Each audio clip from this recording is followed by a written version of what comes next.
wanted to, first of all, welcome you all for Georgia's seminar. Before I go to introduction of Georgia, there are a couple of things I want to remind you. Our next seminar is on May 4th here, either in this room or the room next door. We'll figure it out. And is Ivan Dietz. So if you don't know him, you should definitely do and try to check him out. Really doing good, interesting in causal inference. I guess everyone is signed up for the causal group, but if you feel free to forward that to other people. We want to be as inclusive as possible.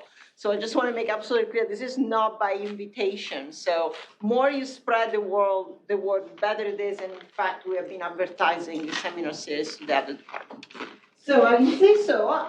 It's really my pleasure to welcome Georgia. I've been her PhD advisor now back in 2016.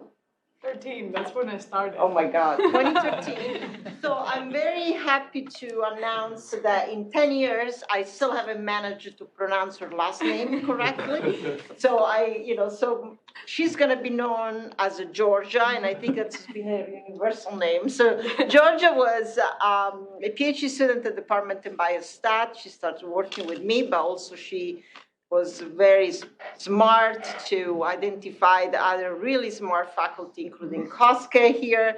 And so she did her PhD, and then she stuck around a little bit, and now she's a grown-up, or tried to be a grown-up, and a faculty member at the University of Florida. And I'm really excited to have Georgia here because, as you all know, she's going to be talking about topic and causal inference that is of interest of many of you here. So please join me in welcoming Georgia, and I'll leave it to you. Thank you. I think this is the first time I'm presenting in front of Francesca since my dissertation. We don't need our signature anymore. So. Yeah. I can offend you all I want. Also, I'm well known with my name, Georgia. I only need one name, like Madonna, you know. So I actually, the first paper I ever wrote, it was on spatial confounding. So kind of coming back around to this topic that actually not coming back around, have been walking on this line for quite a long time. This is the first time I'm actually giving this presentation. So be nice to me, please. And also, I don't know if I'll be able to finish through all of the material that I prepared, but that's fine. I prefer that people kind of understand what I'm talking about than finishing the material. Which means if you have questions, feel free to stop me and ask. Also, I want to say I really enjoyed all the meetings today. Everybody seems to be working on related topics, and it's really exciting to see how much this group is expanding and growing, and everybody works together, which is really nice. And also love how many females I met with today.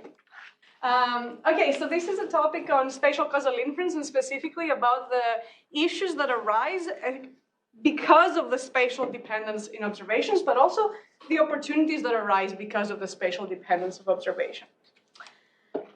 So I assume everybody here kind of knows causal inference. Is there anyone that doesn't know causal inference here?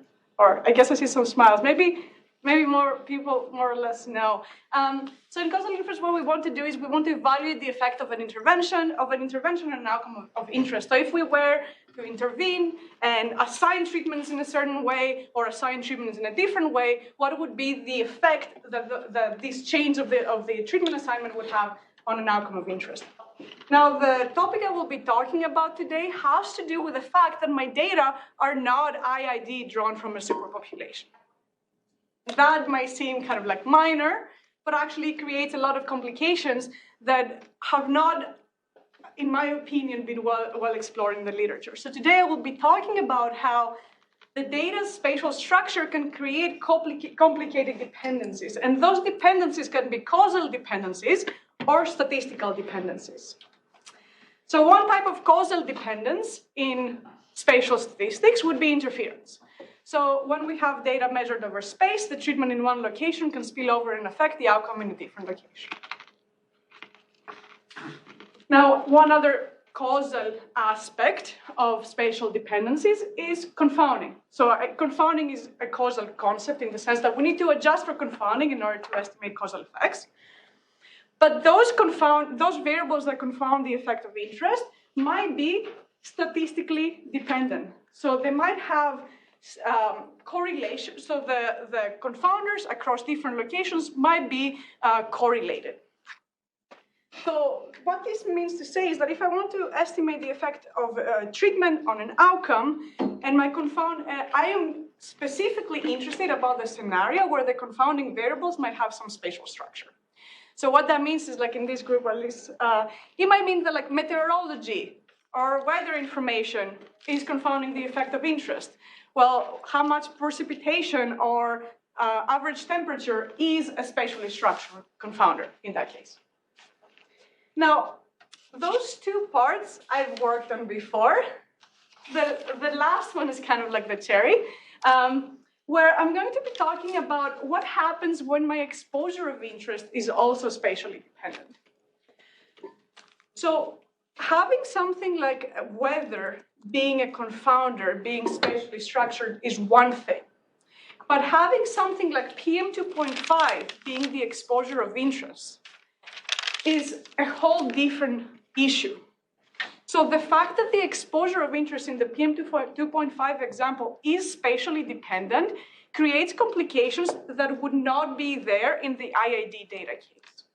And this is like something that is kind of like the main point of like this work that I wanted to talk to you about today.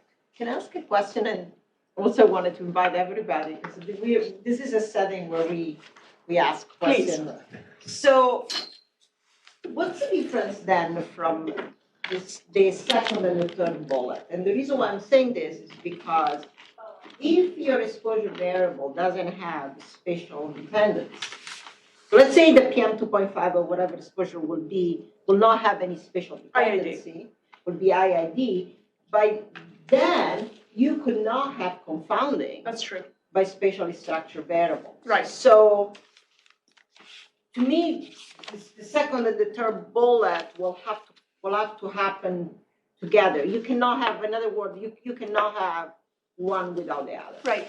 This is where the word inherent comes in, meaning that there is spatial dependency in the exposure, that no matter how many predictors of the exposure I control for, the exposure will still be dependent.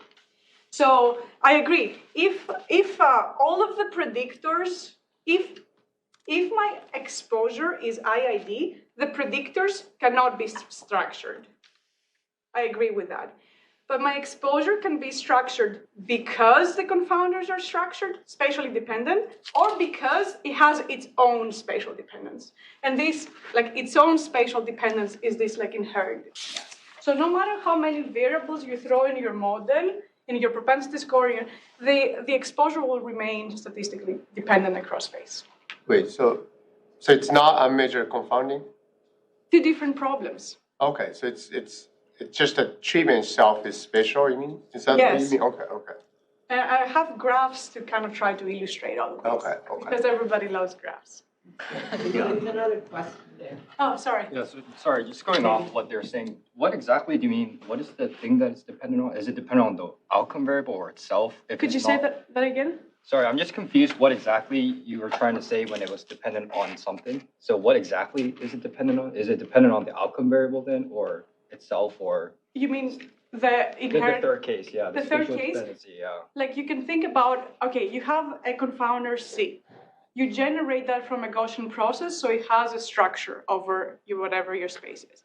Then you generate your exposure as Z, exposure Z, equals C plus epsilon.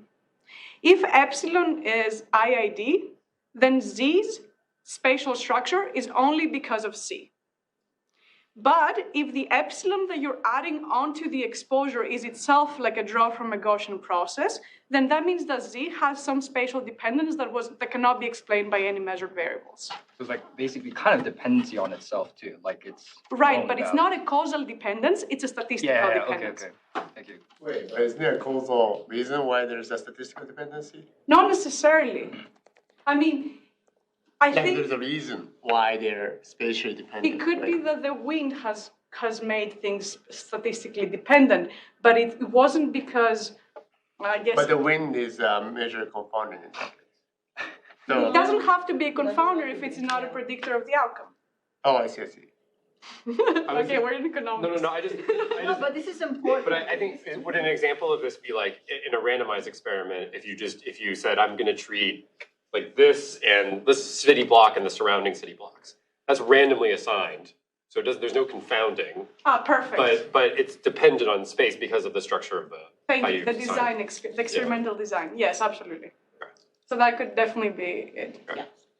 Yeah, but that's treatment by itself has a spatial structure. Basically. Yeah. Yes. Yeah. And it's not because of any causal reason that it's structured. Okay. That's a great, thank you. You saved me. All right. Other questions? So how much time do you have? 2 hours. Excellent.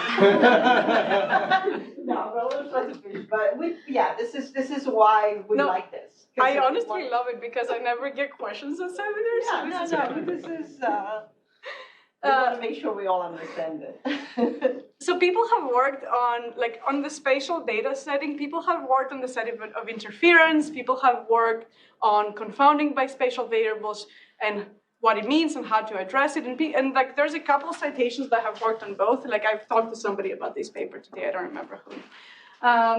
But if you look at these citations, a lot of these citations come from the last like 5 to 10 years. This is like a causal inference with spatial data, at least in the concept of interference and unmeasured confounding. And the combination of the two is a relatively new area. So, and I know that this group here has identified because I talked to a lot of people about what they're working on this topic. There's of course, like this is not this is Mauricio, by the way. You guys didn't recognize the name. Okay, so what I wanted to say is that this is a relatively new area, and there has not been much that has been done on the intersection of spatial confounding and spatial interference. So this is kind of like part of what I wanted to delve into and try to understand what happens, what is special about spatial. And back in the day, I couldn't pronounce those two things differently, but now I can. So, like, what the contributions are from our work. So we worked on using causal diagrams for spatial data that we can actually use these to depict both statistical and causal dependencies and try to read identifiability from these causal graphs. But in these graphs, we were able to both talk about interference, about spatial confounding, but also about this like third bullet point about this inherent dependence of the exposure variable that we've hammered down by now. Now, the kind of like there's 3 main contributions that we kind of try to establish in this work is that when you have spatial data, unless you correctly adjust for spatial confounding, you might think that you have interference when you don't.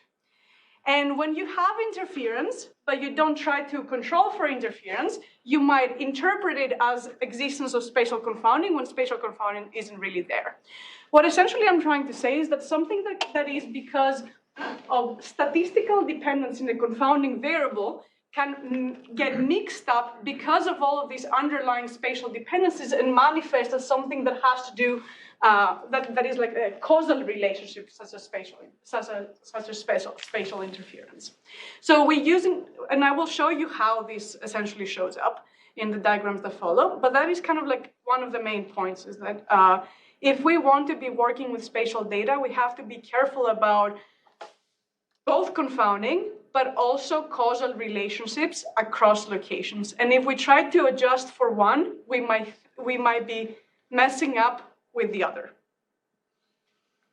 Now, the kind of like the second point that I'm going to try to make based on these causal diagrams is that the inherent dependence in the exposure that I talked to you, that we already talked about, what it means, and we'll talk more, of course.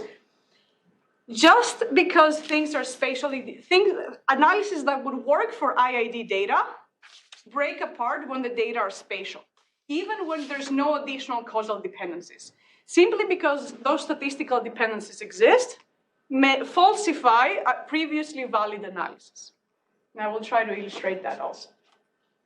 The last thing I would like to talk about is how to try to account for both unmeasured spatial confounding and interference in kind of one unifying framework.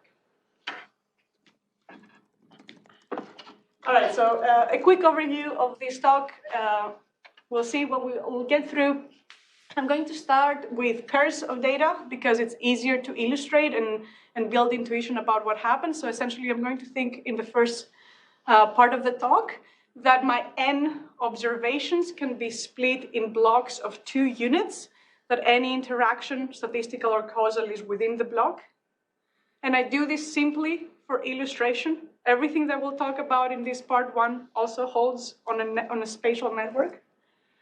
So everything like spatial confounding, interference, inherent dependence of the exposure variable, all of those will I will focus a lot more on this first part of the talk. Then I will start talking about what happens when dependencies are on a spatial network rather than within blocks, and how and what happens when the spatial confounder is unmeasured. So this is now starting to get into unmeasured spatial confounding. Then in the third part of the talk, I kind of like will start bringing it back to, okay, now that we have both unmeasured spatial confounding and interference, how can we start thinking about estimation? And hopefully we'll see at this third part of the talk that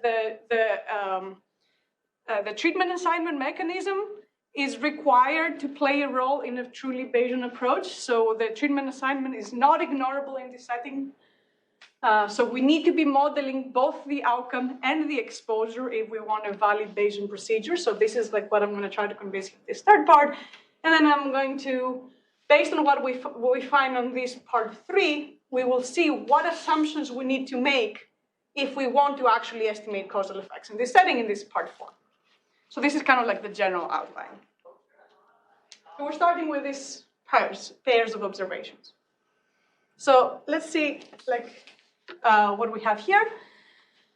So blocks of size 2, where there can be interactions within a pair but not across pair. And I'm assuming that we can order the units within a pair. That's again not necessary. But let's think about it that maybe an example is like mother-child pair, where mother is always unit 1, child is unit 2. And there's only any interaction within mother-child pair. So the treatment for each block is Z1, Z2. So Z1 for unit 1, Z2 for unit 2. Now we have potential outcomes, let's say for both units. So Y1, Z1, Z2 is the potential outcome for unit 1 if unit 1 receives treatment little z1 and unit 2 receives treatment little z2. And in these potential outcomes, does this work? Okay. I always use the individual's own treatment first in the notation. Okay, so then what is a local effect? So the local effect for unit 1, I actually use lambda because lambda is the Greek L for local. I'm just trying to convince you that this notation makes sense. So the local effect for unit 1 talks about what is the effect on unit 1 if unit 1's treatment changes. So the treatment of unit 1 goes from 0 to 1, and the treatment of unit 2 is fixed at little z. So this talks about what will happen on unit 1's outcome if unit 1's treatment changes, but unit 2's treatment does not change. And then the interference effect for unit 1, again, I'm always focusing on unit 1, talks about what happens to unit 1's outcome when unit 2's treatment changes, but unit 1's treatment remains the same. And this is why I chose to start with pairs of data, because these definitions for bigger blocks will be hard. Now, I'm going to also think that there's just a single covariate here, U at the block level, U1 for unit 1, U2 for unit 2, and that unconfoundedness, so essentially the pair of Z's over there is independent of all potential outcomes. Oh, I should have dropped this I. Oh, no, I didn't have to. Anyways, it's independent of all potential outcomes given that one covariate. And everything extends to more covariates than just this one. And here, we are not thinking whether U is measured or unmeasured. Let's not think about what my data look like. This is all first at the level of identifiability. Let's try to understand what we would need to control for if we wanted to estimate local and interference effects when we have pairs of data and statistical dependencies. Okay, ask. Just quickly wondering, do you assume that you know all the pairs? Like, you assume you know, like, for example, if I have this unit, I know who that pair is in the experiment, right? I know who is connected to whom. Okay, and all of them are in the experiment. Like, all of the pairs are part of the experiment or observational. Superpopulation of pairs. Sorry? My sample is a random sample from a superpopulation of pairs here. Okay. So you just drew mother-child from the hospital or something. All right. So here we have pairs of observations. If I were to put them in a DAG, you'd have something like this, where these are like block level variables. There's a U1, U2, a Z1, Z2, and a Y1, Y2 in here. So classic kind of situation. U is the confounder of Z on Y. So if I wanted to understand the effect of Z on Y, I would have to control for U. But things are more complicated when you have spatial data, right? Because this has compacted the two units into a single notation. And a lot of times, this is what people don't do.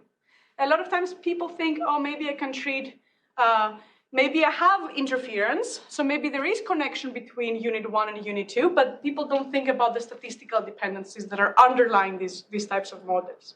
So I wanted to make the spatial statistical dependencies visible in these graphs. And if you wanted to make those visible, you would try to do something like this.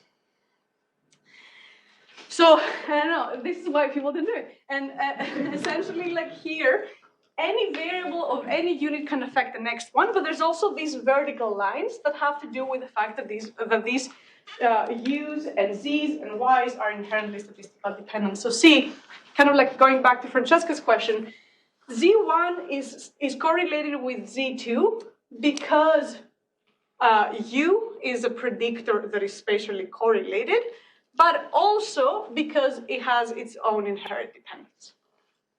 So both of those things can be present. I'm not saying that both are necessarily present, but both of those could. All right, so I will talk more about, so has anyone read chain graph theory? Yeah. I tried once. I had to. So edges in graphs are actually like can be interpreted in different ways, and the interpretation that I have follows in a few slides. But right now you can think about this as like, okay, they're statistically dependent, and we'll talk about more about what that means in terms of identifiability for us. I had to. So in all of this work, I make these two simplifying assumptions. The one thing is that there is no arrows from the confounder on the exposure of the other unit, and there's no inherent statistical dependence in Y. Not because what I'm suggesting here cannot be extended to the setting, I think that it can, but because I couldn't study all of the possible scenarios in one paper. I think, though, that the connection between Y1 and Y2 is of interest for people in this group, especially if you have something like a pollution level as your outcome of interest, then I believe that figuring out what happens when Y1 and Y2 are inherently dependent is important. Also, I think your example of mother-child will not apply in this context because you're going to have dependency between the two outcomes of their genetics. Right? Assume I have, okay, so what if like the outcome is having a car accident? Sure, that will apply. Yeah. Maybe because people's concentration while driving is genetically inherited. For sure, anyway. Yes. Yeah. Right. I feel like we can create like weird. But I think in a genome-wide association study, that would be an important assumption that you can have from family members because there are inherent dependence. the genetic inheritance. I agree. The outcomes I use in the analysis are cardiovascular rates, which I don't expect them to be inherently spatial dependent, if you account for all of their Everything else. Yeah, everything else, yeah. All right, so these are like all the relationships that I'm going to be considering here, but I give names to some of these because it makes things easier to talk about. So the pink, I don't know, I hope no one is, I never know what is good for people that are colorblind, but I hope you can see it. What is like pink here is what I call direct confounding. So this is kind of like the classic definition of confounding. Indirect spatial confounding is the situation where you at the same location is predicting the exposure at the same location, but it's also predicting the outcome at the other location. So I call this indirect because it's across different locations. And there's also the blue arrows. Of course, this one is also interference. The blue arrows are used for interference. So I put these definitions here because I'm going to be talking about interference. I'm going to be talking about direct confounding. I'm going to be talking about indirect confounding, and I know it can get complicated very quickly. But you can, if you hear a term you don't remember, you can stop me and ask me. Okay, so what I want to do next is to try to explain what these edges mean from a graph perspective. Okay. So we have these edges. Let me go back one. I have this edge, U1, U2. And I told you that in graph theory, an edge can mean different things. So how you interpret that edge will play a role on what you need to condition on for identifiability. So I wanted to take that edge and turn it into an arrow because we know how to work with arrows. So because I'm thinking of that edge being caused by statistical dependence, how I'm essentially choosing to interpret that edge is like this. There is an underlying spatial trend that is driving both of those.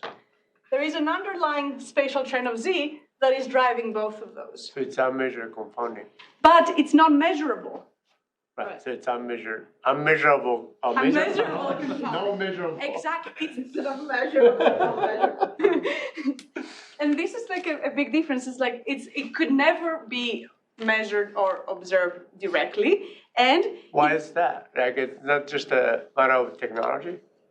Well, if you're thinking of Z as generated just like from a GP, from a Gaussian process, that like with some nugget effect, like what you see is... I know in the simulation, but in the real world, it's not the Gaussian process God is generating these things, right? Right, but if you have spatial data, how can you ever know the true underlying trend? You can model it. Isn't there always a reason why the neighbors are correlated? You can just, you can have some like weird researcher that decided your exposure in a way that you don't know. Well, you might not know, but it's just that's not the same as, right? What if you just don't know the cause? What if you decided that like I'm going what like you're the experimenter and at every city block level you drew a Z, but you didn't use that Z. You changed that Z and you gave me Z plus epsilon. I could never get your Z. Sure, you have it somewhere in your closet. Yeah, but it's unmeasurable for me because for you, yes. I think this. I'm interested in this kind of thing because I think when people add smart covariates by smoothing the exposure and adding the smooth version of the exposure in their regression, I think what essentially they're doing is this. Trying to estimate this. Right. So I do think that this is done in practice, but I don't think anyone has. So one time I was talking to Julian Bisag before he passed away, and he said every spatial dependence has a reason. He didn't say cause. He's not a causal inference guy. And so if you know the reason, then everything is independent. But if the reason is something like genetics, like everybody in Greece has like similar genetics, you could never try to adjust for all of people's genes, right? That's true. So, but I think the difference here is, I think you both are actually saying the same thing in terms that I don't think that there is a disagreement, the fact that any spatial dependency, there is a reason. I think what you're saying that in real data, often we are not going to be able to measure the reason. So then, accounting for the reason, things will be dependent. Right. And even if you try to adjust for unmeasured confounding, if your reason is only a predictor of the exposure, you could never capture that. Mm-hmm. So you could only try to capture something that is a predictor of both the exposure and your outcome. So if you have a reason that is driving the exposure and makes that dependent and it's not in your data, you're out of luck. Mm-hmm. So this is how I draw the edges, or how I have the edges in my mind. So very quickly, kind of like what, how to read paths on graphs.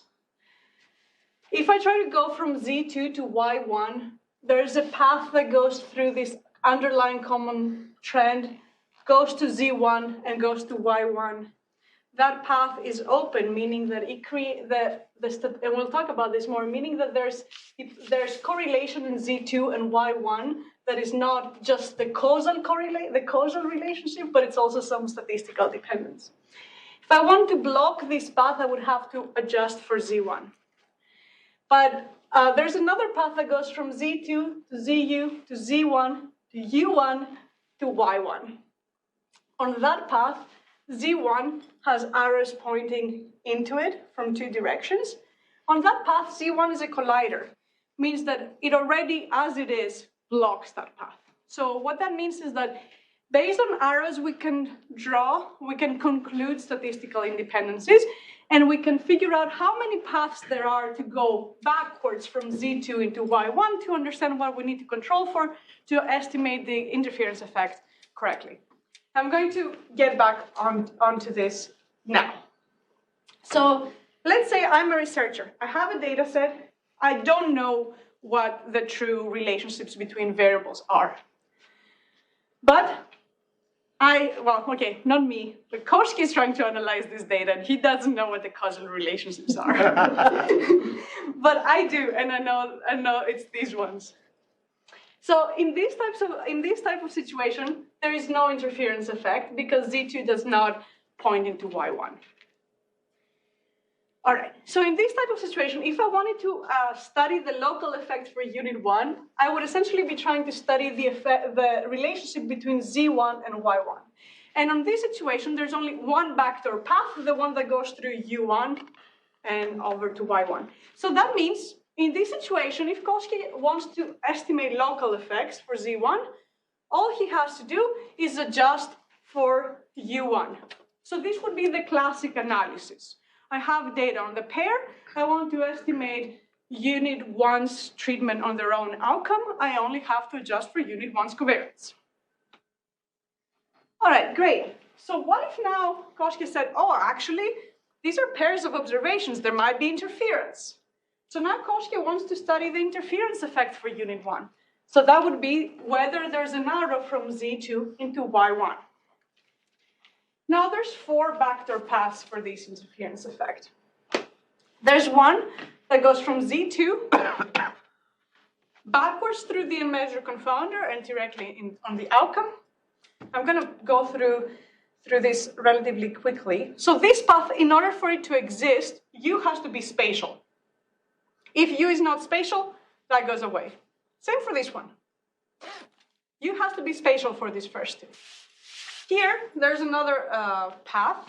On this path, Z1 is a collider, means that this path is blocked to begin with. So if I don't do anything, this path is blocked. But on this path, Z1 is not a collider. So this path is open. So to block this path, I would need to control for Z1. The moment I control for Z1, I open this path. So now suddenly, I have to include unit 1's covariates in my regression to learn interference effects. But both of those, all of the existence of these 4 paths is conditioned on the fact that U is statistically dependent and Z is statistically dependent. Meaning that if I didn't have spatial data and I had IID data, so if U and Z were not spatial, I wouldn't have to adjust for anything in order to estimate interference effects. So just because I have spatial data, I have to start thinking about adjustments. So this is a situation where having spatial data is different than having IID data. And in fact, if U is spatial, then what happens is that if I don't, U is spatial, and if U is spatial, those first two paths are always going to be open. Even if Z is not spatial, we have these two backdoor paths. So Koski is analyzing his data, his confounder is spatial, he doesn't adjust for it, and suddenly he sees that he has an interference effect. And that interference effect is missing. We identify interference even though it's not there just because our confounder is spatial. So this is a situation where spatial confounding can be misidentified as spatial interference. And now, if Z is spatial, like we said, adjusting for Z1 would block one path and open the other. Not adjusting for Z1 would keep one path open and the other one closed. So this is one situation where just because Z is spatial, we cannot investigate local interference effects separately. So we need to be considering simultaneous approaches to estimate those two effects. All right, so this is kind of like one of the main takeaways, that with spatial data, spatial confounding can be misidentified as interference. I did some simulations. I'm not going to go over them, but this holds actually in practice. Now, I wanted to show you another, like the reverse problem that can happen. So let's say Francesca has a data set. I'm sorry, I'm picking at you. That you have Z and you have some outcome of interest. Now, you don't have confounding in the classic sense because none of the U's are predicting any of the Y's. But Z is inherently dependent, U is inherently dependent. There's also presence of interference. So let's say I want to estimate the local effect for unit 1. So I want to estimate the arrow between Z1 and Y1. Let's look at the two backdoor paths that exist there. There's one that goes through Z2, this guy over here, and there's one that goes backwards through U.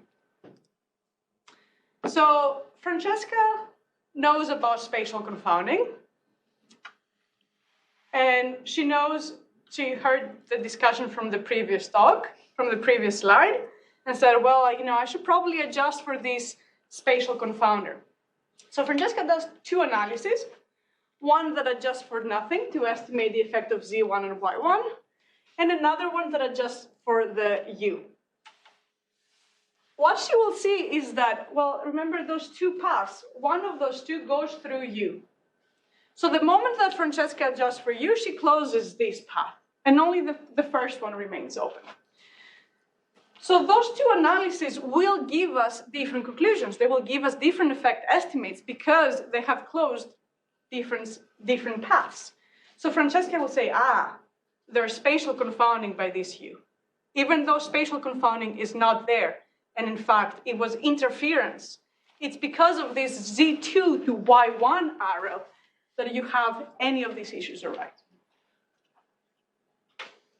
So this is one scenario where, because we have spatial interference, we might conclude that there was spatial confounding even though there wasn't. And again, we see this in simulation. So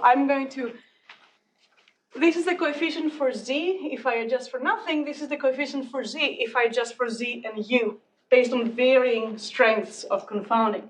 And you can see that there's a quite significant change in the coefficient. And this change in the coefficient will not necessarily go towards more correct values. It can go in the opposite direction too. All right, so this concludes the first part of the talk. Any question? Essentially, what I meant to say about this is, like, if we have spatial data, what we have been doing for analysis in IID data are not necessarily valid. So spatial dependencies and network dependencies and cluster dependencies that are statistical dependencies and non-causal dependencies complicate how we analyze data. A lot. The hype man over there. Yes. This isn't a question, but just a comment that I found your diagram super helpful for disentangling those things that I have often been confused about people just having seen it right. Okay, cool. So. Yeah, HSPH is all about diagrams.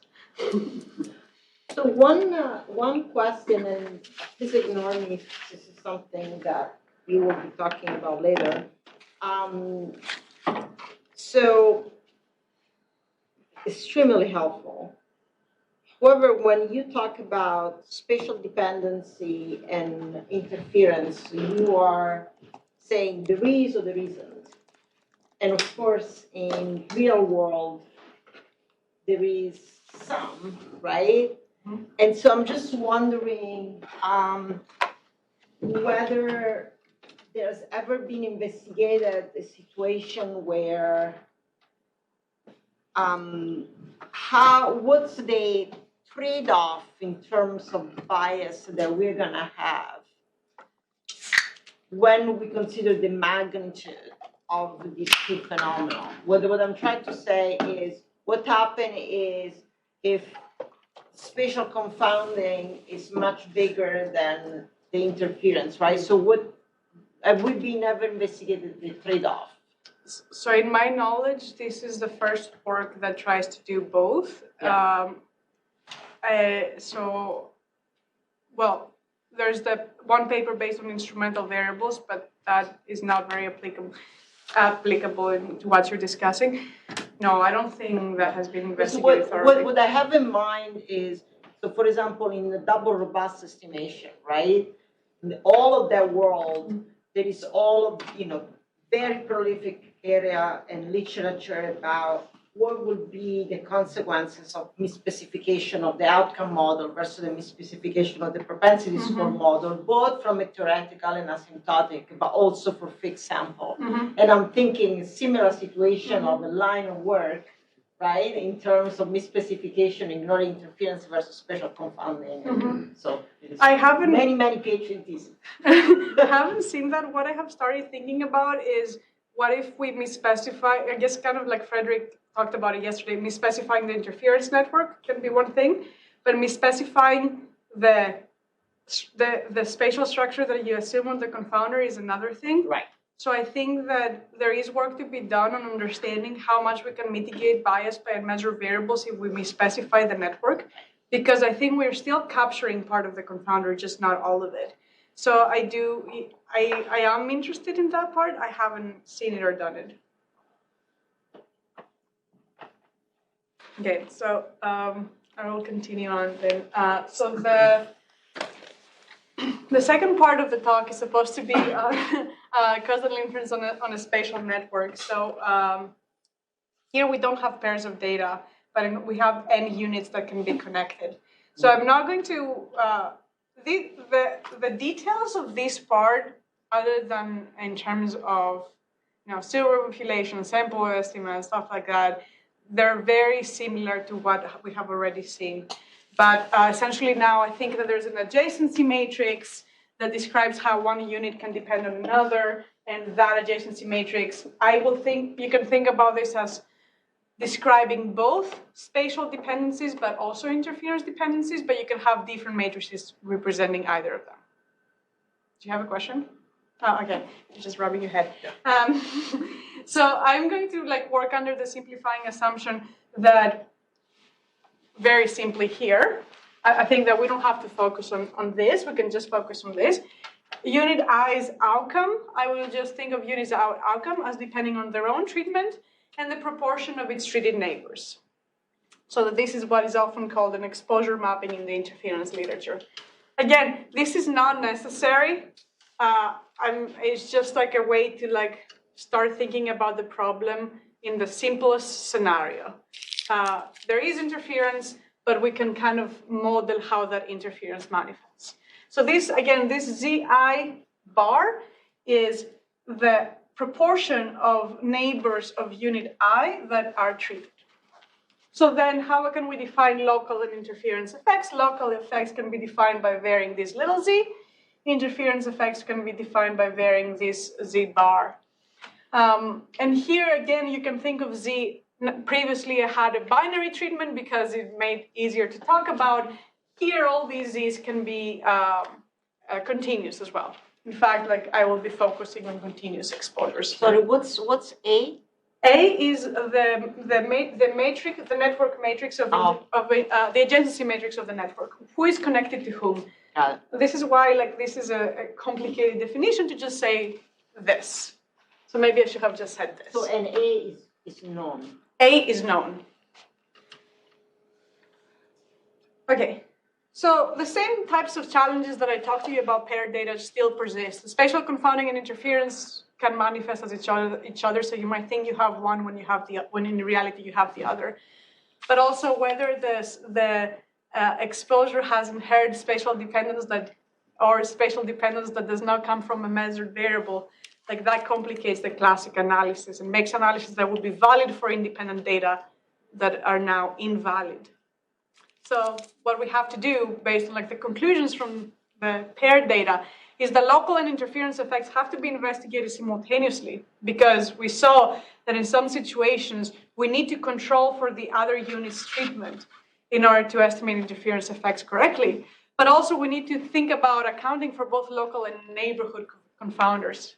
So sometimes to estimate the interference effect for Z2 and Y1, we had to include unit 1's covariance, so the neighbor's covariance, the neighbor's covariance in this situation.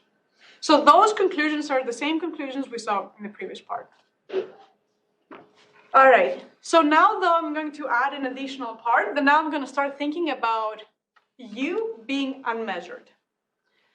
So the relevant treatment assignment, this is where thinking everything in terms of Z and Z bar is easiest. So the relevant treatment assignment is a unit's own treatment and its neighborhood treatment. And there's literature in the interference that talks about unconfoundedness in terms of essentially a unit's paired treatment being independent of its own potential outcomes given some now measured covariance C. So now I'm differentiating C and U because now C is my measured thing and U is my unmeasured spatial quantity.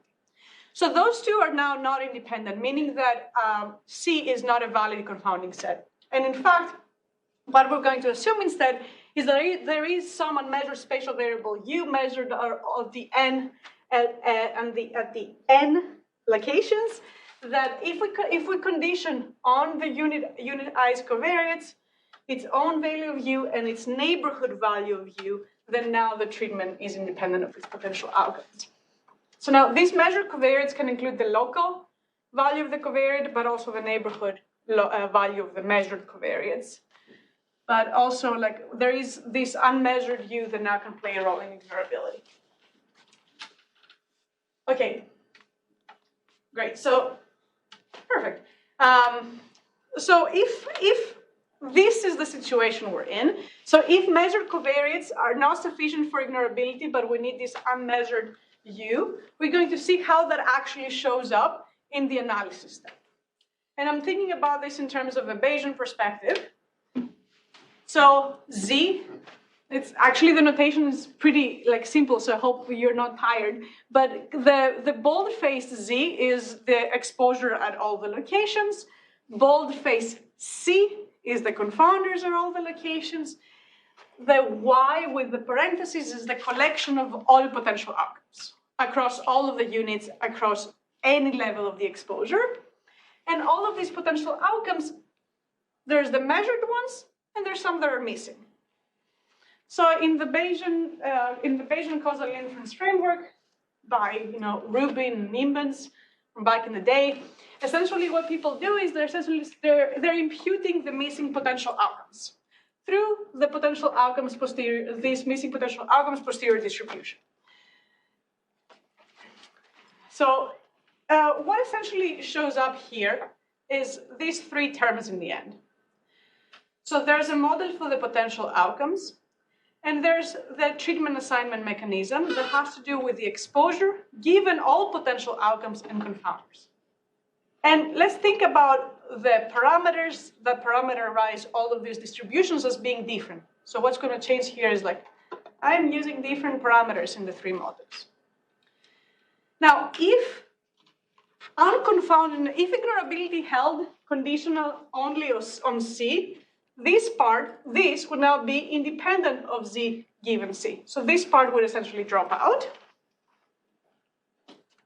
this part would drop out, and boom, it would become this.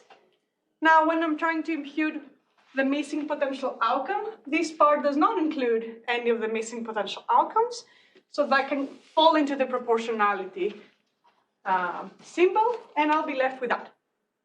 So if the measured covariates were sufficient for ignorability, I wouldn't need to model the treatment assignment. I can just adopt a model for the outcome. But we're in the situation where we don't have ignorability, so this part is in here. And the reason why I'm deciding to talk about this is if you have read any of the literature on spatial confounding, people say, oh, just add a spatial random effect in your outcome model. So people just add a spatial random effect in here. But that would not be valid. That would not be a valid approach, because if you have this unmeasured confounder, you're required to model the treatment assignment. So this is why I talk about this here, because there's so many people out there that say, oh, if there's confounding by unmeasured variables, just add a cluster random effect. I'm sure you've heard that one before. Just add a spatial random effect. Just add that. That doesn't work.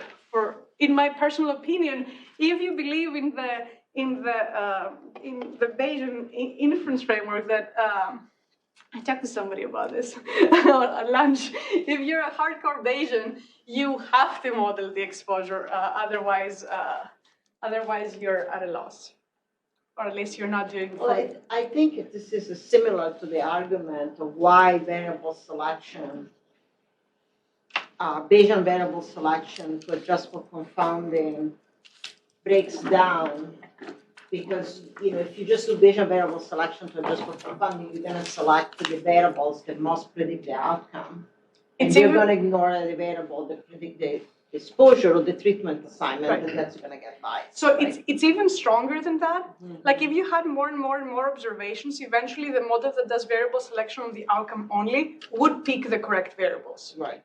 But here, a model that doesn't use the exposure would not know how much of the spatial information in Y to attribute to Z and how much is because of C. So I think that it doesn't work asymptotically here. Okay, so here's for me to tell you that you need to model the treatment assignment. So how does this treatment assignment appear in the presence of U? So if I try to figure out the likelihood of what I actually am interested in. I'm interested in the measured and the unmeasured potential outcomes, the exposure and the covariance. I'm ending up figuring out that I need these two components. This is a component for how a model for the outcomes, and this has to do with the joint distribution of Z and U given the measured covariance. So if I were to stop here, this would provide a vocabulary of how can we go after the unmeasured U in this setting, because each one of us could try to model this part or this part differently, and it would still fall into this framework up until here. So here, you could decide to model the outcome in any type of fashion. You could decide to model the exposure and the confounder in any type of fashion also. I chose a specific type of way to model it that I'm not going to talk to you about today, because I want to come back. So under some assumptions about those two model components, we can have an approach that mitigates bias. And we have done simulations to show that actually in all of the scenarios in the paper, that isn't just those two graphs that I showed you, but many more different scenarios, there's lower bias using the approach we suggest than if you don't use the approach we suggest. So I wanted to do an illustrative, yeah. You skip the models, but are you suggesting adding the random effects in both outcome and the treatment assignment mechanism? Right, but there's also complications about how you're modeling their cross dependence. Right, so they have to be a function of the observed. Is that correct? The U does not. So C plays a role in Z. U is independent of C. It doesn't have to be. By assumption or by? If there is an unmeasured variable that is correlated with C, then C already captures it. Oh, I see. So I only need to capture the part of U, of the unmeasured U, that is orthogonal to C. So I don't have to. Okay. But there are like little points in there about like how you model that precision matrix, and the priors that you choose for this precision matrix are directly related to how you do confounding adjustment and the strength of the confounding adjustment you allow for. But I just wanted to like say that, you know, these are data from, I think, my PhD dissertation, kind of, where I used data from SO2 emissions from power plants. So I aggregated everything at the county level, because if you're not Francesca, you only have health information at the county level. So I used the cardiovascular mortality rate at the county level as my outcome of interest, and I used total number of SO2 emissions from power plants in that county as my exposure of interest. And I wanted to just figure out, this is not supposed to be a perfect analysis of this data set. I had measured covariance on power plants and population characteristics. And of course, I'm missing weather information. So the thought process was that our thing should be able to capture weather information. So I did 4 analyses. So the first, all of them accounted for measured covariance. My first analysis only used the local exposure, so only used SO2 emissions in the same county to predict cardiovascular mortality in that county. And we found no effect of SO2 emissions on mortality. Then I said, okay, how about if I throw in the neighborhood exposure as well to try to investigate the presence of interference? So what is essentially, so by using the total emissions in the counties that are near me, do the emissions from power plants in nearby counties affect cardiovascular rate in my county? Still, the local effect was null, but this type of model found that higher SO2 emissions from the neighbors reduce cardiovascular rate. So that is not really what one would expect. So then we fit our approach with 2 different adjacency matrix. The first adjacency matrix allowed for this U to have a dependence that is only neighbor to neighbor. This is the first degree adjacency matrix. And we also tried the second degree adjacency matrix.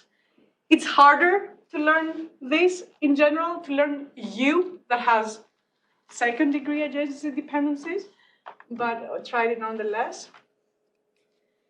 This is still somewhat significant. This is not statistically significant, of course, statistical significance, huh? But like all of the estimates are shrunk towards 0. And the statistical significance is also closer to 0. So I'm planning to also try what happens when I include weather variables. It's just, I myself have to put together that data, so that's why I haven't done it yet. We have that. Yeah, but then I have to ask you, and then I feel. Problem solved. Yeah, seems to me. I think you just asked her. Oh, it's okay. Easy. Like, just send it to me. There's weather data out there. I'll find it. All right. So conclusions. I think a lot of people in this group work with dependent data, and I do think that there are more complications out there than we have thought of so far. I'm not saying that what I talked about today is all the possible complications, definitely not, but I think that starting to draw these causal diagrams allow us to start thinking about how one can investigate what's happening from a more theoretical point of view.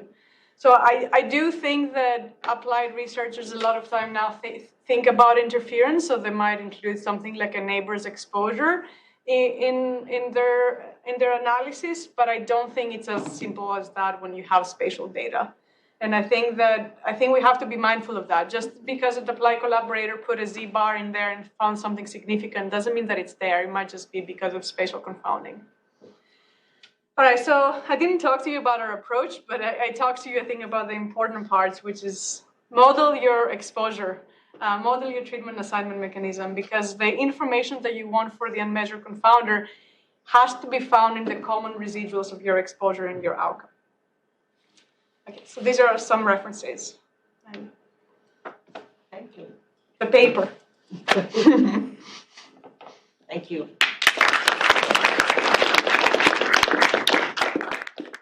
Any question? I have some questions, but I want to see any questions for Georgia. I have just kind of like a thought, and I don't know exactly how it's going to fit into what you're doing, but for a lot of our exposure data, whether it's PM or SO2 like you measured, they're measured at, you know, these specific monitoring stations, right? And then we have these maybe complex models that will estimate them on a grid, and then within this data generating mechanism for these prediction models on the grid, there's some sort of like maybe underlying spatial process in generating that data. And so this seems to be like part of the like codependence of the data. Mm-hmm. And so to what extent, I guess, by adjusting for the interference effect, are we just kind of maybe recovering that original data generated process for the prediction models? And then like, there's this whole secondary question about how that also puts measurement error into the exposure models, right? And how that might impact the measurement. So I'm just curious if you could kind of discuss how that fits into what you're doing, maybe. Have you been talking to Mauricio? No. Okay, so I think this is the same problem. I think. I think that so in the PM 2.5 predictions, there is spatial dependence in PM 2.5 because it's there no matter what, and there's PM 2.5 dependence that you're introducing by the modeling techniques that do spatial smoothing.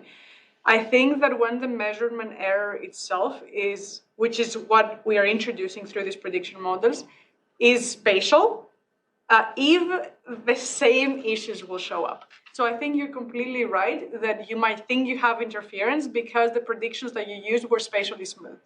I don't have any work based on that, and I haven't drawn any causal diagram based on that, but this is my intuition. So I think you're completely like onto something about that. And that would be hard, like, that would be hard. That would tell us, like, okay, so how do we use these predictions that we have now from these sophisticated pollution models, and it would be hard. I mean, the interference effect makes a lot of sense because, at least from like the spatial perspective, maybe you have an individual living in a certain location, but they're more likely to visit maybe the surrounding areas. So the surrounding neighborhood areas, their exposure effect are going to influence the overall like exposure effect. So that's going to maybe break down some of the spatial correlations between maybe the measurement error that's going on and the spatial dependence in the exposure structure. So yeah, I think it's really complex how it all fits together. So. Right. I think in that scenario, like the measurement error at least is not related to the outcome. Yeah. Unless, but that could be that it is related to the outcome. If, for example, like in low pollution areas, there's fewer monitors, so more smoothing, and low pollution areas, they're more rural, there's worse healthcare. So I think that though all of these show up, but I don't know exactly how. And also if the measurement error is different by exposure level, which I think it probably also is going to be, then that's additional type of structure. Because now we're talking about dependence in the measurement error by the exposure. So it's kind of like spatial confounding, but now your space is not coordinates, it's the exposure value. So I think that there's more complications there. It's like non-differential measurement error that gets kind of hairy. Yeah. So, but adding on to like Dan's too, like what you mentioned, it's very clear with where you add in, you need to model the treatment assignment, even if you're not planning on using the propensity score for adjustment or anything like that. We saw the same thing with like modeling measurement error problems. Like you had to model the treatment or the exposure assignment, and if you ignored that, you would get attenuation, right, even if you were trying to take care of it in other ways. I think it's the same problem. Yeah. I think it's like any latent variable. If you have to model latent variable, you have to include a model for that in your likelihood. Yeah. So I have a question, really in terms of, this is a really question in terms of whether there is a simple diagnostic that can be developed. So this is what I have in mind. So let's say that, so we have spatial structures and we might have everything. We might have interference and we can have a measure spatial confounding. And let's say that we do what we're currently doing, which is kind of ignoring it all and do a standard causal inference analysis and adjusting for whatever we can. Is there a simple way that we can develop a diagnostic on these analyses that will be able to flag whether or not you have any of these two problems? I'm just wondering, because that would be really helpful, because then we'll know whether or not this is something I really worry about or not. Because it might be that you have you have adjusting for enough measure covariate that have a spatial dependence that they will properly account for, confounding and interference, right? But what I'm worried about that if you just look at whether the residuals in your outcome model are independent, so here maybe that's another way to formulate the question. So I do a standard analysis. I'm looking at the residuals on my outcome model, and they are, pretty much IID. Then am I okay? No. So why? And is there a way that I can figure out why not and where to fix it? So I think if your residuals of Y are IID, unmeasured spatial confounding, you're probably okay there. No, that's not true. The first thing is okay, can we test inherent spatial dependence in Z? Yes. Do the regression of Z on the measured covariates and test for spatial statistical dependence in the residuals of Z. Great. So that tests Z1, Z2 relationship. And that tells me whether or not there is inherent spatial structure in Z that will not be accounted for the measured covariate. Yes. I'm with you on that. Okay.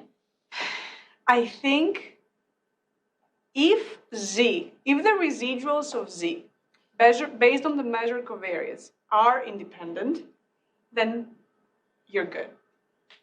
No. It's hard. I'm not saying you have to figure it out now, but I want to. It seems to me that could be a very valuable thing. Right? So I'll tell you where the information to learn you comes from. We are learning because of the common spatial structure in the Z and Y residuals. So Z residuals and Y residuals. We can calculate that. Those are the ones that are informing you. So if there was a way, and I don't know if there is a way in spatial statistics, to understand whether there's a common statistical dependence of those two residuals that wasn't through directly modeling it with a random effect, which is what we're essentially doing here, then that test would be what you're looking for. But if you're going to do that, might as well just add the random effect, because you're already halfway there.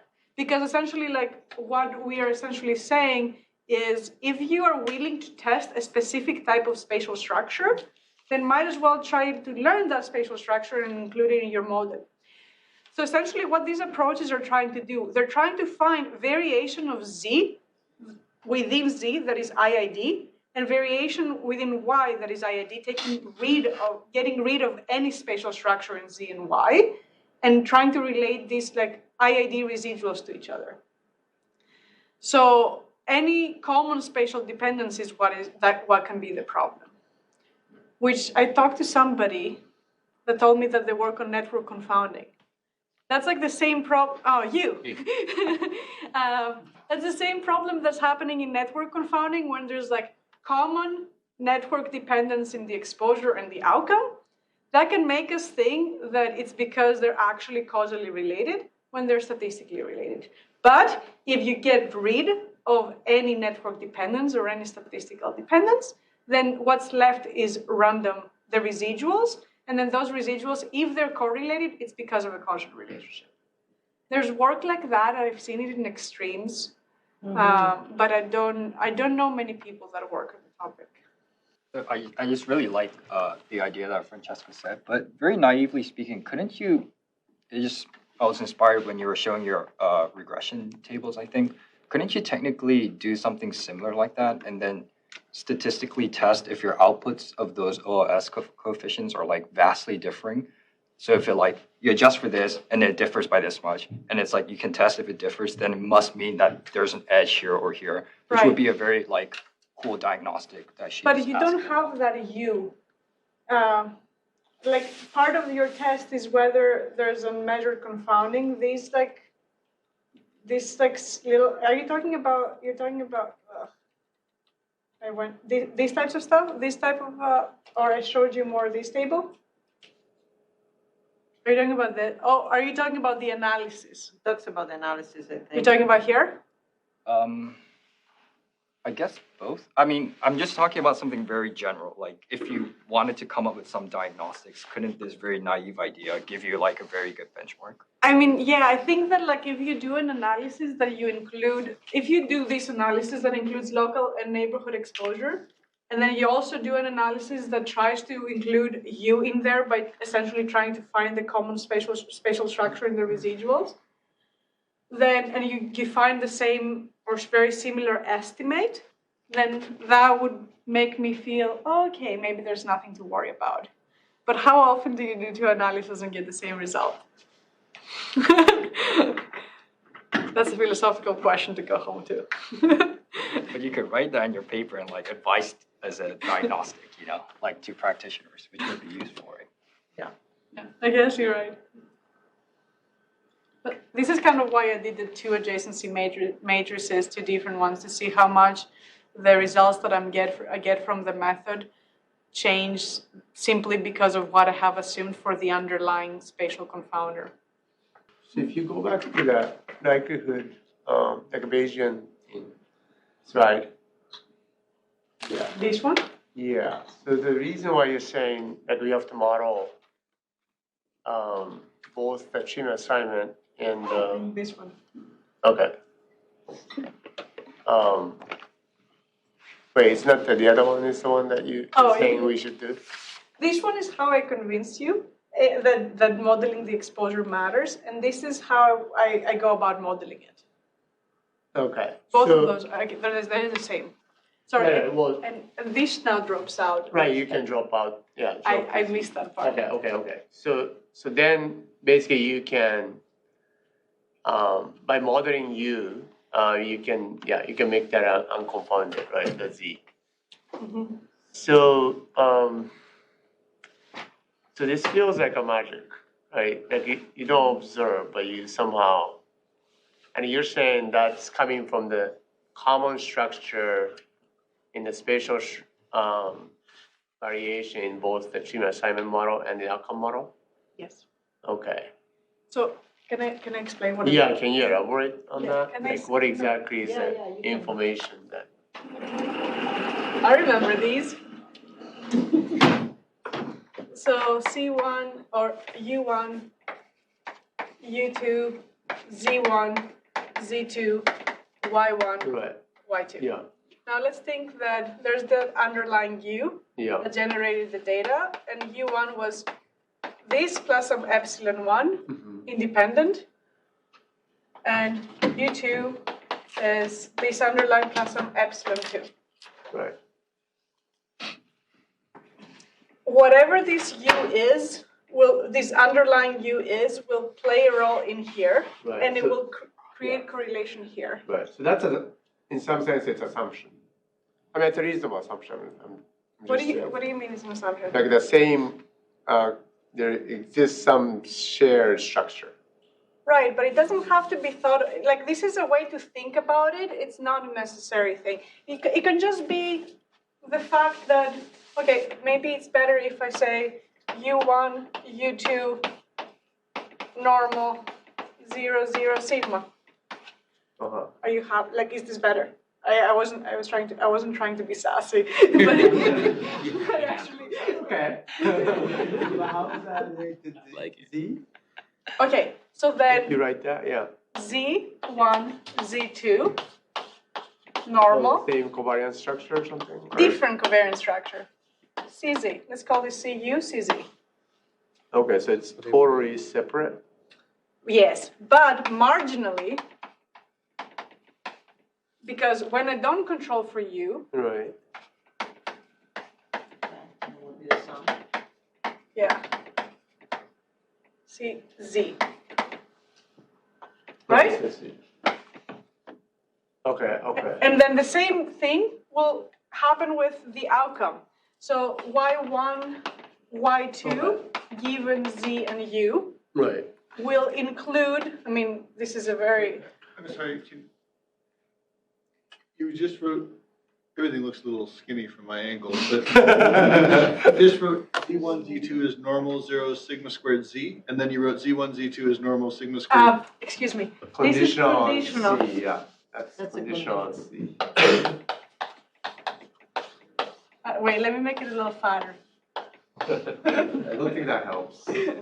No, it's worse. The dimension But this yeah. is Z conditional on C, is centered at C, and has some covariance matrix. And so that's normal C1, C2. Yes.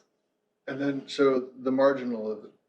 The marginal will be centered at the mean of C, Share. which is 0, and the variance will be the sum of the two variances. Why the variance is the sum of the two? This is the normal distribution has this nice property. This isn't like my thing. This is my yeah. I was just thinking that when we think about the confounder, this effect on the treatment and outcome, we allow the treatment to have a different like the causes to have different mechanism, right? So the confounder and outcome, you can have maybe a quadratic form. Yes. And on the treatment is so when it comes to the error structure, they could have different impact on the error structure too, right?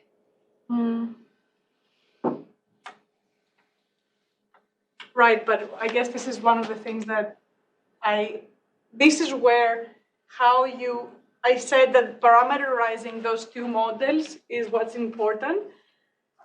Here you have to parameterize this model in terms of U. Here you have to parameterize Z given U. So if it was quadratic, then you would be looking for common spatial dependence, but it wouldn't look sigma U in both of those. It would be, if one of them is squared, you would have to integrate out a U squared in order to see what type of dependence that is.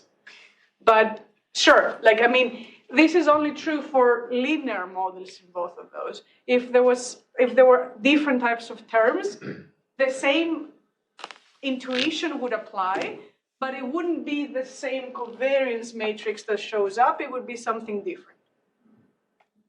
The integration would be different. So in the standard sort of, say, econometrics analysis where they run linear regression, like they'll regress Y on Z and some confounders, and then cluster some errors. Yeah. What's wrong with that approach? That does not go after unmeasured confounding.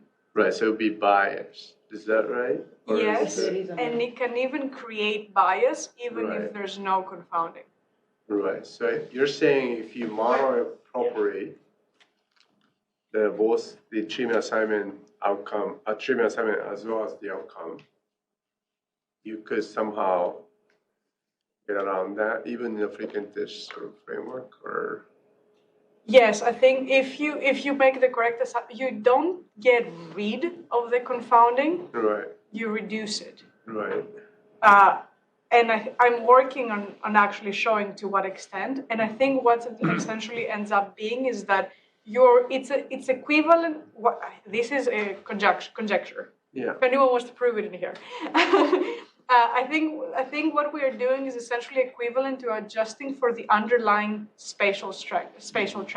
So I think what essentially ends up happening is I'm adjusting for the underlying UU, the underlying U, because there's like this when I'm generating U's from this kind of situation when you generate it from something like a Gaussian process, you always have to like have like a little bit of if you have a little bit of a nugget or something, you don't see this structure. You see kind of like I don't know, points around it.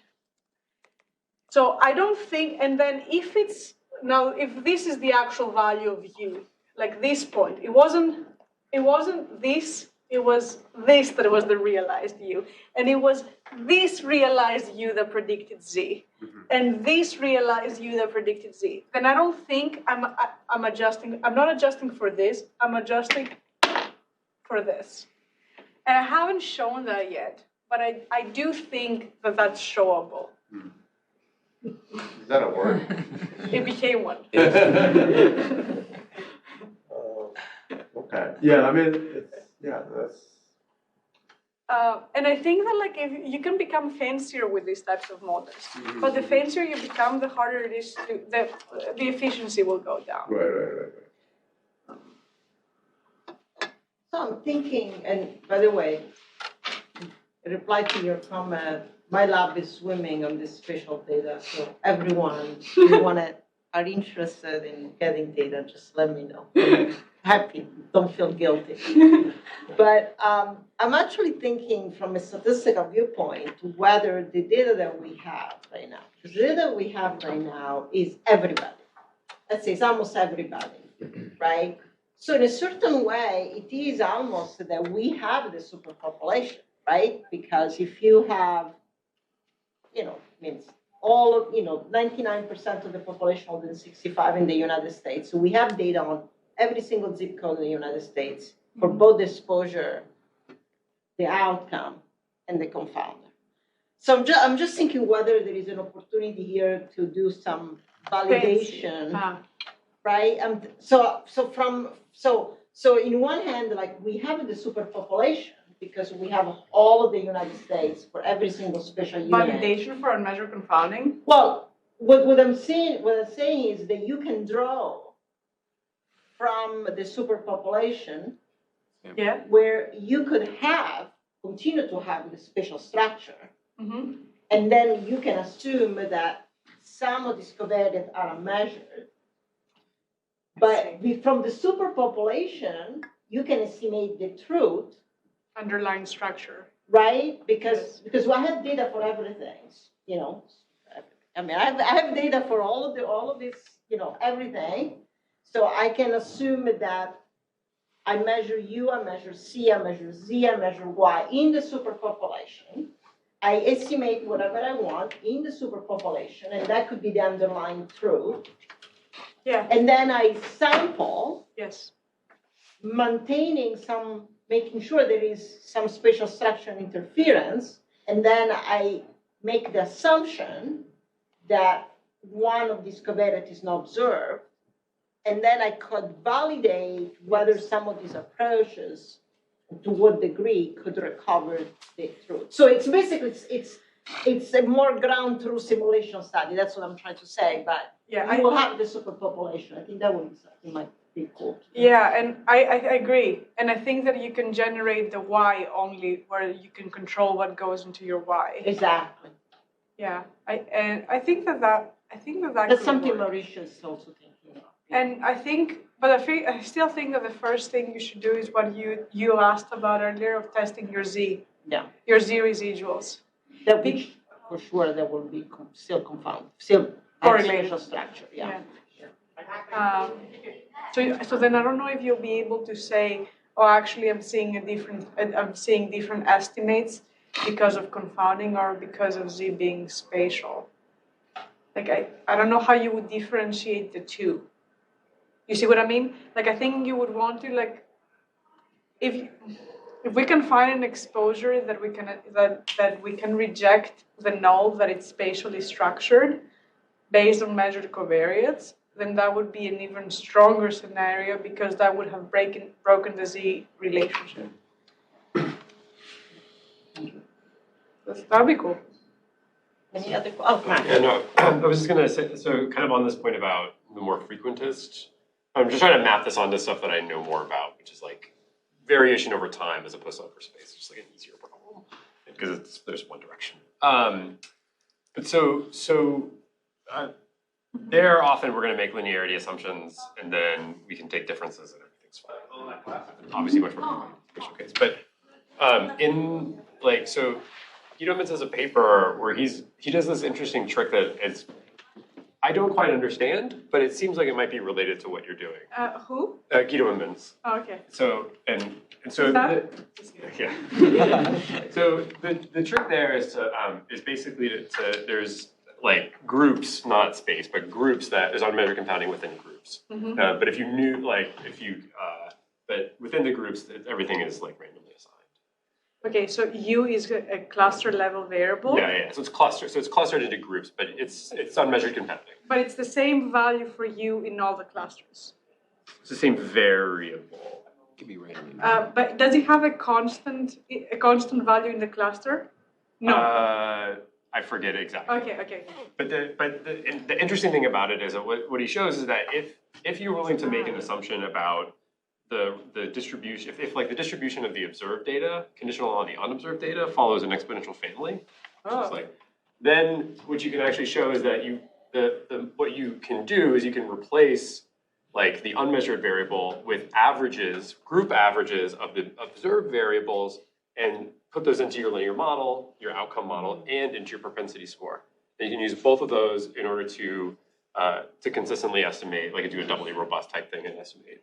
So what struck me about this is like, this is different, right? It's a totally different situation. But it's like, I feel like there's a similar idea here about that you were trying to express about there's an underlying structure that you're going to exploit in some way in this way. And I wonder if there's something similar happening there as here. I think it's identical. Yeah, it's just, I think it's like, you make some assumptions about, maybe reasonable assumptions about the DGP. You definitely need some linearity of the outcome too if you want to throw the averages. If you want, so that's. I wonder if that makes confounding go away completely, or if again mitigates confounding.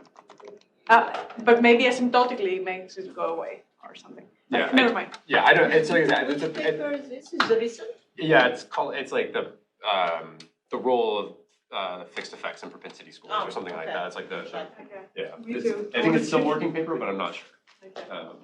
But yeah, it seemed magic. I think I was reacting to it because there's a similar kind of magical component to it when I first read it that you don't understand. I want to read that, but it sounds very related. So I want to read it too, Matt. So if you don't mind sending it. Sure, I'll try. So I hate people do this like, I have a paper, but I have a paper that looks at a question that's similar to this too. And I told you I went in the hallway, right? So like the idea there is that it's the problem is like it's actually looking at peer effects, but the problem is homophily, right? Like you're trying to understand what is the effect of my friend on me. The problem is that like we're very similar, so we have this basic latent confounding about like our similarities, right? Mm-hmm. And so what we basically show is that like if your DGP for the network, so if you have a sense of the underlying structure, is a certain class, so like a stochastic block model, latent space model, essentially there's these tools that let you recover the latent blocks or latent structure. So like we're in block 1, block 2. I don't know your C. If I knew your block, I'm fine. If I knew the structure, I'm fine. I can estimate the block you belong to, like the consistently. Underlying U essentially. Essentially, I can estimate the underlying U essentially, and then if I plug that into my regression, I control for U hat instead of U. So for you, it's this though, and this. So I did miss the first part of your talk too. So right. The outcomes are related. Yeah. And our covariates are related. So U is the latent variable, right? Yeah, or I guess you also have measured variables that are related. We ignore the measured variables because essentially the idea is that like we recover all the things that matter for the network generation process. Like basically once you control for one of them, the other one becomes identifiable essentially. Right. If you control for the homophily, then the contagion becomes identifiable in a sense, the effect.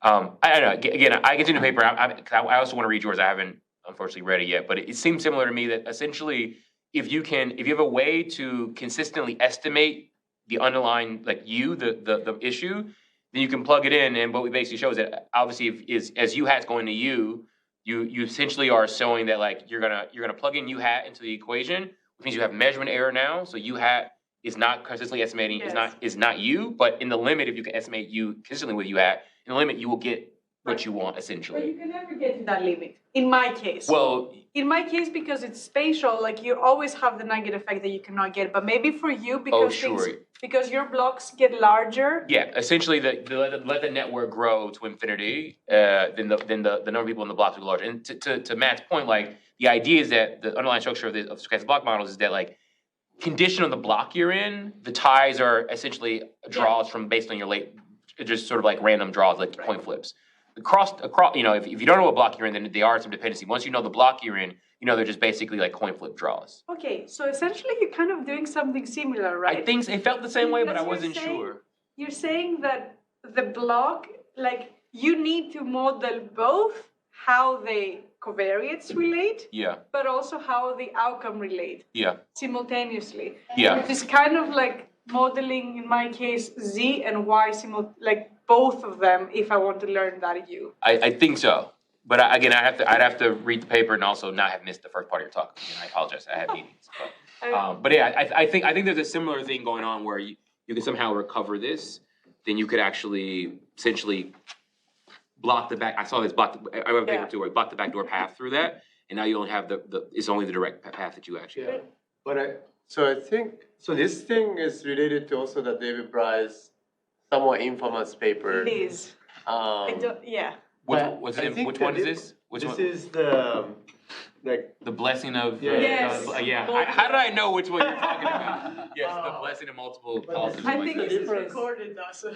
Oh, is it? Okay. He's EIC of JMLR right now, so I have a paper He's a there. good So friend. be Anyway, nice. so it seems, you know, the difference though is that I think in that paper they only look at the clustering of the gene assignment, but not Only the exposures. not the outcome. So here you're leveraging the common structure. So there seems there's more information that's not being exploited in that paper. Right. I also though. And then maybe in yours also, you also looking at the outcome. No, actually, no. I think we leverage the adjacency matrix essentially of the structure and use that to essentially estimate the latent location. Right, and even So I don't think we look at the outcome, like the structure and the relationship of the outcome. I guess we assume the outcome is the only reason it's related is through this sort of linear model and also the essentially underlying structure. I think that's the assumption. So maybe because maybe you have the same value of the covariate in the whole block, right? So we don't actually model and I don't want to this about my paper because this is your talk. So, but like we don't actually model. So we basically the idea is that as you said, there's a set of variables that matter for the outcome, but not the underlying sort of like network. Yes. There's a lot of set of variables that matter for the network and not the outcome, and a set of variables that matter for both, right? Which is reduced control for both of the ones that are in the intersection. We essentially C is in my case, U.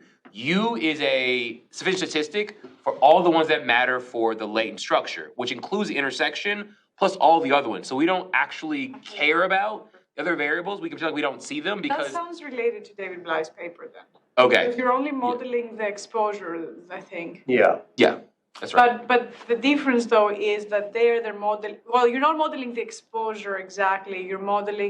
You probably have an exposure mapping about how this exposure map into the outcome. Yes. Whereas in David Bly's paper, so I think that probably works because you can learn U based on like C or whatever based on A, as long as the way all of these exposures matter for the outcome is limited. Yes. Whereas I think the first version of David Bly's paper was allowing for the potential outcomes to depend on all of the treatments separately. And I think that was creating a problem of positivity. I see. So I think that might be a difference of why one might work and the other might not. The model is very simple. Like, there's an assumption that basically your outcome is a function of essentially the average or the sum of your friends' outcomes in some sense. There seems to be an umbrella paper that have to be written. I think there should be actually. Yeah. Good. Well, I think with that, Yeah. I think we'll end. Thank you very much. Thanks, Georgia. Francesca. Thank you very much.